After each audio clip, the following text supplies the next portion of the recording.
Hello मित्रांनो, नमस्कार. तर सर्वात आधी तुम्हाला गुड मॉर्निंग.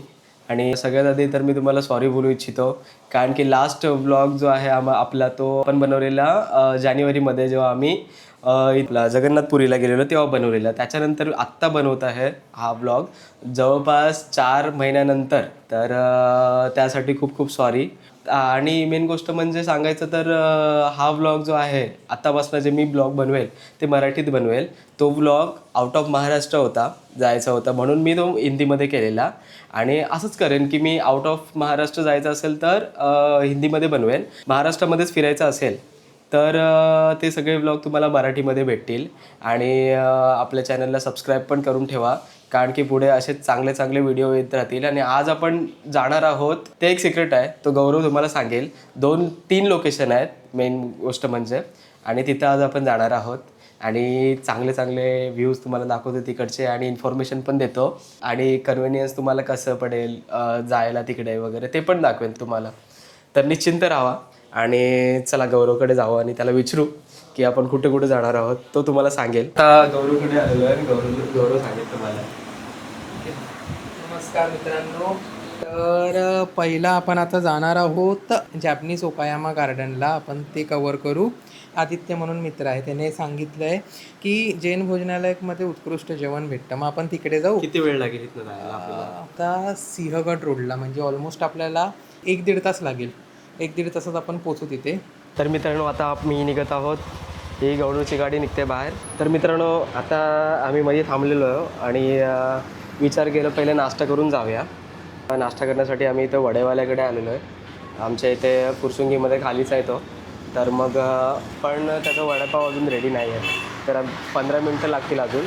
तर 15 मिनटं आम्ही थांबायचा विचार केलेला आहे. मी आणि सर्वेश सध्या सोबत आहोत, आणि बाकीचे दोघं अथर्व आणि गौरव ते तिकडे कांदा पोहे खात आहेत, त्याचा नाश्ता करत आहेत. फायनली वेट केलं होतं एवढा वेळ, 15-20 मिनटं. तो वडापाव आता आलेला आहे. हा बघा वडापाव, दिसायला मस्त छानसा आहे.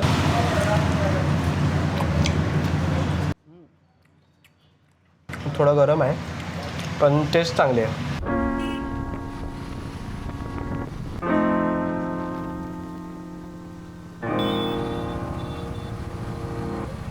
ओकायामा गार्डनच्या बाजूला शेजारीच इथे नीरा पॉईंट आहे, तिथे थांबलेलो आहे नीरा पिण्यासाठी. आणि त्याच्यानंतर मग आम्ही ओकायामामध्ये जाऊ. बिझनेस एक्सपोचा सेंटर आहे काहीतरी, तिथं आम्ही एंट्री शोधत होतो, पण एंट्री पुढे आहे. तर सध्या आपण नीरा पितो. नीरा पिल्यानंतर मग आपण पुढे जाऊ. आता आम्ही पोचलेलो ओकायामा गार्डनच्या इथे, पण आमची दुर्गती अशी आहे की आम्हाला आतमध्ये जाण्यासाठी तर टाईम असतो 6 ते 11 वाजेपर्यंत उघडं असतं. त्याच्यानंतर मग 4 ते 8 वाजेपर्यंत उघडं असतं, हे मागे इथं लिहिलेलं आहे. पण आम्हाला तो माहिती नव्हता टाईम, त्यामुळे आम्ही लेट आलो. आणि मग आता दुसरीकडे जावं लागेल आम्हाला. मी आलेलो होतो ओकायामा गार्डनला, पण ओकायामा गार्डनने आम्हाला धोका दिला, कारण की तो 4 वाजता उघडणार आहे आणि आता वाजलेले आहे 12:30-1 वाजलेलं आहे. पण सध्या मग आम्ही विचार केला की तळजाई टेकडीकडे जाऊ, म्हणजे तिकडे पण आणि डोंगर आहे आणि फिरायसारखं ठिकाण आहे ते पण. त्यासाठी आम्ही इथं आलेलो. तर मग एक आमची मैत्रीण आहे, ती सिंहगडला राहते, तर म्हटलं की तिला जाता जाता भेटून जाऊ आणि तिला पण सोबत घेऊन जाऊ फिरायला. 5 किलो. 5 किलो. मित्रांनो, ही माझी मैत्रीण आमची, ऑफिसला पण सोबत असते. मंजू कल्याणकर नाव आहे तिचं. एकत्र आपण जॉईन झालेलो आणि अजून तरी पण एकत्र आहोत. कल्याणकर आहे, पण कल्याणला राहत नाही, ही राहते नांदेडला. हा, पण तिचं नाव कल्याणकर आहे, माहित नाही का. बाजूलाच सिंहगड कॉलेज आहे, ते कॉलेजचा कॅम्पस बघायला आलो आहे, कारण की आम्हाला खूप टाईम आहे. कारण की आता आम्ही एका डॅमवर पण जाणार आहोत, तर त्याला पण टाईम लागेल. तर मग विचार केला की आता आपण कॉलेजचं कॅम्पस बघून जाऊ. हो, चुकीचं. ती नेहमी टोमणा मारून दाखवते, तुम्ही चुकीच्या वेळात तुम्ही चुकीच्या वेळात आलात म्हणून. काय दाखवतेस? हे काय होतं? तर चला कॉलेजचा परिसर. मित्रांनो, जवळपास 500 मीटर म्हणजे अर्धा किलोमीटर आम्ही चालतोय. मंजू नुसती आम्हाला फिरवते बस. तहान लागले पोरांना, पण पाणी सुद्धा पाजत नाहीत. काय बोलणार? ओव्हर ॲक्टिंग करा. बघ किती ताण लागले, सर्वेशला बघ किती ताण लागले. पण असं काय नाही, पण रविवार असल्यामुळे फक्त बंद आहे कॅन्टीन वगैरे, त्यामुळे काय भेटलं नाही आम्हाला. तिचा काय त्याच्यामध्ये दोष नाही, पण बघू पुढे जाऊ, काय भेटलं तर मग पिऊ. आता या कॅन्टीनमध्ये आलो आहे, पण बघूया आता काय भेटतं आम्हाला.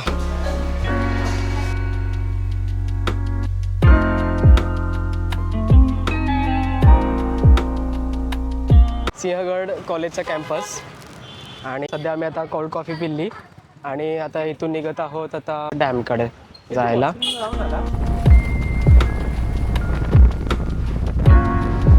आता आपण आलेलो गाईज खडकवासला डॅमकडे. हा आहे त्याचा व्ह्यू, एकदम असं खवळचं पाणी आहे, तर असा नजारा आहे.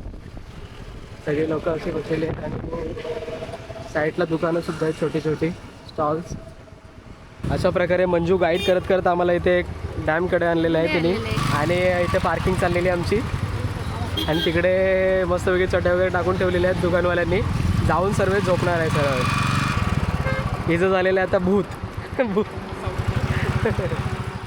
डायरेक्ट बसने सुद्धा येऊ शकता इथे, बससुद्धा येतात इथे, त्यामुळे टेन्शन घ्यायचं काही कारण नाही.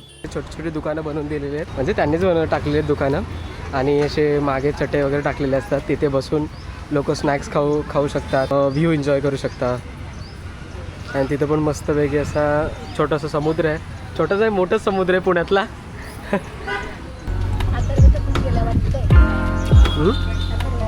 तर सध्या मित्रांनो आम्ही आलो आहे खडकवासला डॅमकडे, आणि हा खडकवासला डॅमचा व्ह्यू चांगला मस्तपैकी.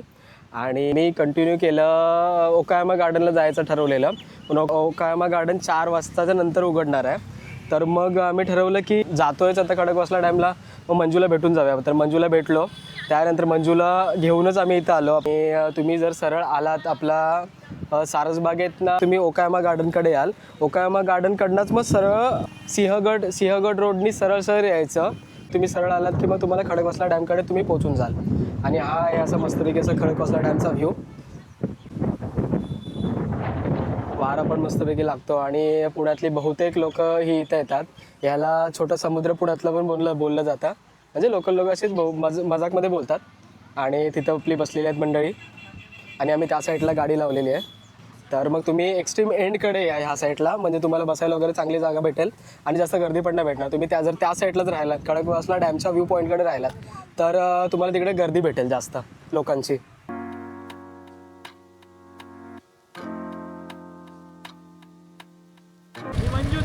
तर मित्रांनो आता आम्ही निघालो आहोत इथनं डॅमकडनं. तर आता जाऊ आता ओकायामाकडे, पण पहिला आम्ही ग्रुप फोटो काढू.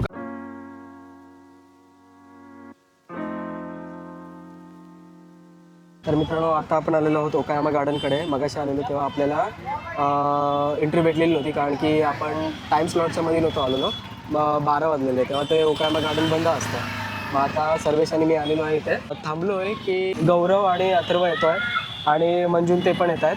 तर मग आपण ते आल्यावरच गाडी पार्किंगला लावू, पुढे पार्किंगचा एरिया आहे, आणि पे अँड पार्क आहे. तर पे अँड पार्क करून तुम्ही पार्क पण करू शकता इथे गाडी, आणि त्यासाठी आम्ही आता जाऊ पार्क करू, आणि मग पुढचे व्ह्यूज तुम्हाला दाखवतो. आतमध्ये जी पे अँड पार्कची सुविधा आहे तिथं आम्ही आता सध्या गाड्या लावल्यात, आणि आता वॉशरूमलाच जातो आहे सध्या. पण मी एक गोष्ट तुम्हाला क्लिअर करून सांगतो की तुम्ही यायचं असेल ना ओकायामा गार्डनकडे, तर टाईम बघून या. जर सकाळी यायचं असेल तर सकाळी येऊ शकता. 8 ते 10:30च्या मध्ये तिकीट भेटतं, आणि 11 वाजेपर्यंत चालू असतो, त्याच्यानंतर बंद होतं, आणि परत 4 ते संध्याकाळी 7पर्यंत चालू असतो परत. मग आता आम्ही 5 वाजता इथे आलेलो आहोत. मित्रांनो खरं सांगतो तुम्हाला, जर इथं ओकायामामध्ये येऊन तुम्ही जर वॉशरूमला जात असाल तर बिलकुल नका जाऊ, खूप घाण एक्सपिरियन्स येईल तुम्हाला. आणि एकतर गेलो तर तिथं पाणी सुद्धा नव्हतं काही बेसिनमध्ये, तर बेकार वाटलं भाई. शी बाबा, असं परत कधी मी जाणार नाही, ते परत येणारच नाही असं. तर तुम्ही जर पुण्यातले आहात आणि पुण्याचं जर कोण इकडची ऑथॉरिटी बघत असेल तर प्लीज वॉशरूम साफ करा इकडचे, भरपूर बेकार ॲक्टर्स होतात. याचं तोंड बघायचं. अरे यार. पण आणि दुसरी गोष्ट म्हणजे आता आम्ही रविवारी आलेलो आहे, तर गर्दी पण खूप आहे. तर बघूया काय शूट करायला भेटतं, काय नाही, कसं भेटतं. तर गर्दी खूप आहे, आणि मग येताना जर रविवारी येत असाल तर काळजी घेऊन या, म्हणजे विचार करून या. जेणेकरून तुम्हाला गर्दी कमी भेटेल. या टायमामध्ये या, म्हणजे सकाळी आलं तर जरा बेटर राहील, म्हणजे तेव्हा गर्दी कमी भेटेल. संध्याकाळी आलं तर जास्त गर्दी भेटेल. आणि जर यायचं असेल तर शनिवारी या, शनिवारी तर पण गर्दी कमी असते. तर मग होईल की तुम्ही वीकडेजला या, ते उलट सगळ्यात चांगलं होईल. तिकडे तिकीट घर आहे आणि आम्ही आहोत तिथे आणि एवढी मोठी लाईन आहे पूर्ण. मला वाटतं अजून 15-20 मिनटं लागतील तिकीट घ्यायलाच आणि आतमध्ये जायला अजून 5 मिनटं, म्हणजे 20 मिनटं लागतील आतमध्ये जातपर्यंतच आम्हाला. इथे लिहिलेलं आहे पुणे ओकायामाचं फ्रेंडशिप गार्डन म्हणून. तर ओकायामा प्रिफेक्चरमधला एक शहर आहे खूप मोठा जपानमध्ये. आणि पुणे आणि ओकायामा ह्या सिटीच्या दोघांचं फ्रेंडशिपवरनं हा गार्डन निर्माण केलेला होता. तर हा असा गार्डनचा व्ह्यू आहे मस्तपैकी. पण आज गर्दी आहे खूप, त्यामुळे कॅमेरेमध्ये जास्त लोक येतील. Inspired by the 300 years old Kakura-en garden in Okayama, it blends traditional Japanese landscape, koi points and natural water canals.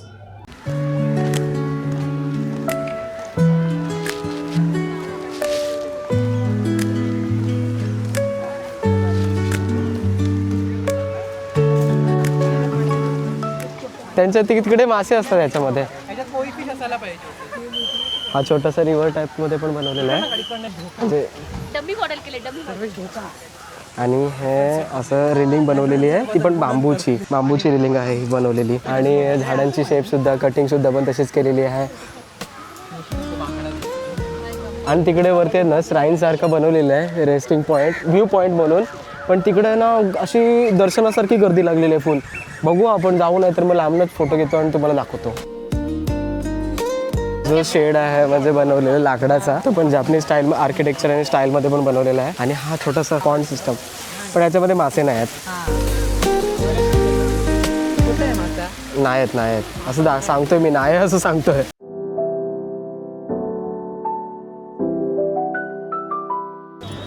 शिल्लोक Buddhism, Taoism were use in different gardening styles. त्यांच्यामध्ये ना गार्डन हा स्पिरिच्युअलसाठी पण म्हणतात.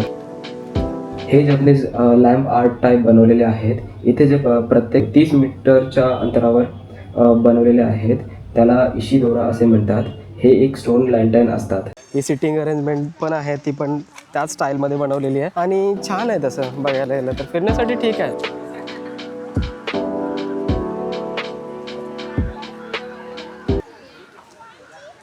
कुंभमेळा वाटतोय अक्षरशः, एवढी गर्दी आहे. त्या पॉन्डमध्ये त्या याच्यामध्ये उतरून लोक हे करतात, फोटो काढतात.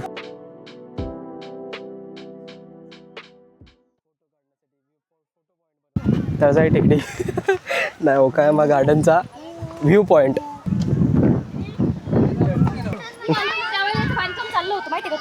हो का? हा भारी व्ह्यू आहे हा इथनं. वरती येऊन पॉईंट हे करा तुम्ही. आम्ही जाणार होतो इथनं मागं, पण इथनं हा पॉईंट मस्त आहे.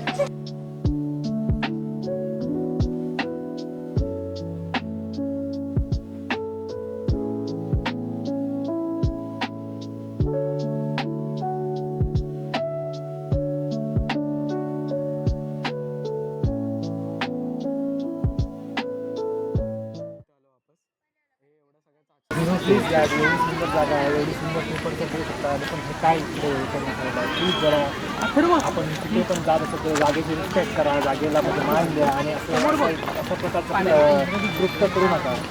अशा गोष्टी करणं बंद करा गाईड. कारण की जे निसर्गासाठी पण ते तिथं आणि येणाऱ्या पर्यटक त्यांच्यासाठी.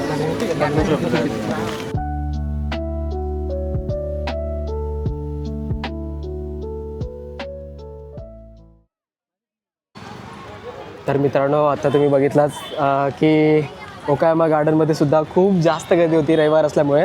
पण छान आहे बघायला सुद्धा आणि तुम्ही एकदा विजिट करू शकता. पाहिजे तर दुसऱ्यांदा पण येऊ शकता, पण तिसऱ्यांदा यायला तुम्हालाच नको वाटेल. पण जर वीकडेजला आलात तर मग ठीक आहे, तुम्हाला गर्दी कमी भेटेल. आणि जर विकेंडला आलात तर जरा प्लॅन करून या, सकाळी आलात तर बेटर राहील. फिरण्यासाठी जरा आणि बघण्यासाठी चांगलं आहे, फोटो पॉईंट म्हणून पण चांगलं आहे संध्याकाळच्या टायमाला. सकाळ आम्ही निघालो आहे ओकायामाकडनं स्वामीनारायण मंदिराकडे. सर्वेशन ते बाईक काढण्यासाठी गेलेले आहेत तिकडे. इथे बाईकचं पार्किंग आहे, तर मग ते बाईक घेणार आम्ही आणि आता जाणार स्वामीनारायणला. ओकायामाच्या जर बाहेर आलात तर हे स्टॉल आहेत खाण्यासाठी लागलेले. छोटीशी खाऊ गल्ली बनलेली आहे, तिकडे पण तुम्ही काय पाहिजे ते खाऊ शकता. हेच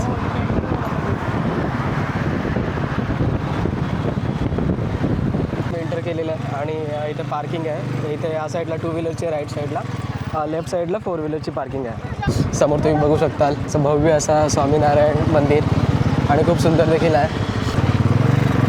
आम्ही जेव्हापासनं फिरायला चालू केलं तेव्हापासनं सर्वेश माझ्यासोबत आहे बुलेट घेऊन. तर आम्ही दोघं सोबत आहेत आणि गौरव आणि अथर्व सोबत आहे आणि मंजून ते अजून मागेच आहेत. आम्ही त्यांच्यासाठी आता इथे पार्किंगमध्ये थांबलेलो जस्ट. ते आले की आम्ही आतमध्ये जाऊ. तर मित्रांनो इथे लहान पोरांसाठी खेळायला पण बनवलेलं आहे, ते पण एन्जॉय करू शकतात येऊन इथे.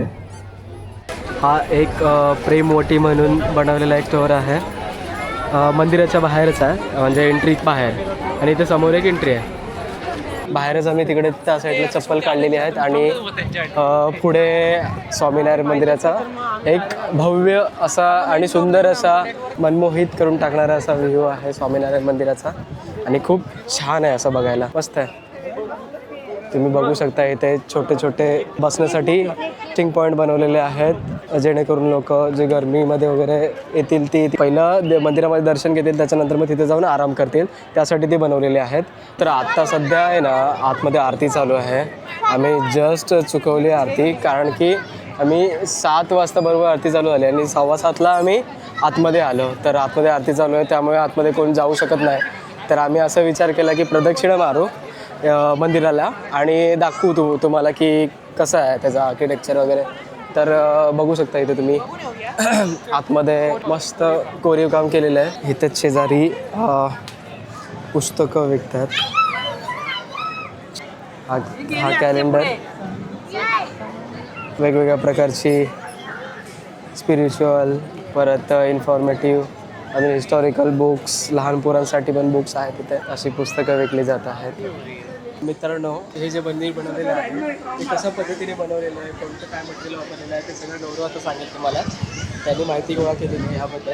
तर गौरव प्लीज. हां, तर ॲक्च्युली जसं की मी इथे एक आता सर होते, त्यांना विचारलं तर त्यांनी असं सांगितलं की हा जो पूर्ण स्ट्रक्चर बनलेला आहे तर ह्याच्यात कुठेही स्टील वगैरे वापरलेलं नाही आहे. म्हणजे इथून खालनं म्हणजे फाउंडेशनला वगैरे आहे, पण इथून कळसापर्यंत कुठे स्टील वगैरे वापरलेलं नाही. आणि हा जो दगड दिसतोय ना, हा जयपूरवरनं खास आणलेला पिंक स्टोन आहे आणि त्याच्यातले काही पार्ट जे आहेत ते जयपूरवरनं स्कार्फ करून आणलेले आहेत आणि फिनिशिंगचं वगैरे जे काही काम आहे ते इथे पुण्यात आणल्यानंतर केलेलं आहे. आणि त्याप्रमाणे ही भव्य इमारत पूर्णपणे कुठेही सिमेंट वगैरे न यूज करता दगडाची इंटरलॉकिंग मेथड यूज करून, म्हणजे दगडात विशिष्ट प्रकारे खाचा निर्माण करून ते दगड एकमेकांमध्ये अडकवून इंटरलॉकिंग मेथडने हे पूर्ण स्ट्रक्चर बनवलेलं आहे. थँक्यू गौरव. ही आता आरती संपलेली आहे मंदिराची आणि बाहेर लोकांना थांबून ठेवलेलं होतं इकडे. तर आधी आरतीला जी लोकं घेतलेली होती त्यांना सोडलं, ती लोकं बाहेर आली.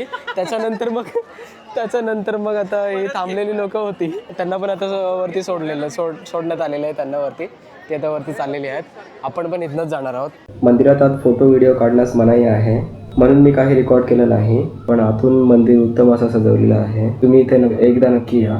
नो मॅटर संडे या मंडे या, गर्दी असली तरी मंदिर तितकंच छान वाटतं बघायला. आम्ही नुकताच मित्रांनो आता मंदिरातनं बाहेर पडलेलो आहोत आणि एक आश्चर्यचकित गोष्ट बघितली, म्हणजे extreme lower level civic sense लोकांमध्ये. ते तुम्हाला दाखवतो कसं आहे ते. हे बघा, आता एवढं चांगलं बनवलेलं आहे, किती कोट्यावधी रुपयांचा खर्च आला असेल. आणि परत बघा ह्या पालकांची गोष्ट बघा, म्हणजे एवढे मुलांना वरती चढून त्याचा फोटो काढतायत आणि जर हे तुटलं बिटलं तर किती खर्च लागेल ह्याला बनवायला. एवढी लोकांची मेहनत वाया जाणार ना, हे समजायला पाहिजे ह्या पालकांना सुद्धा की मुलांना चढून वरती फोटो काढतायत.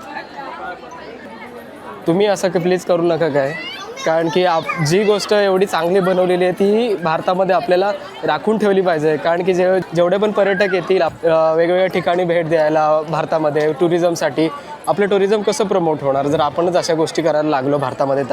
तर मित्रांनो आजचा ब्लॉग आज आपण इथेच संपूया. प्लीज चॅनलला सबस्क्राईब करा, व्हिडिओला लाईक आणि शेअर करा. तुम्हाला यापेक्षा छान आणि चांगले व्हिडिओ आपल्या चॅनलवर बघायला मिळतील.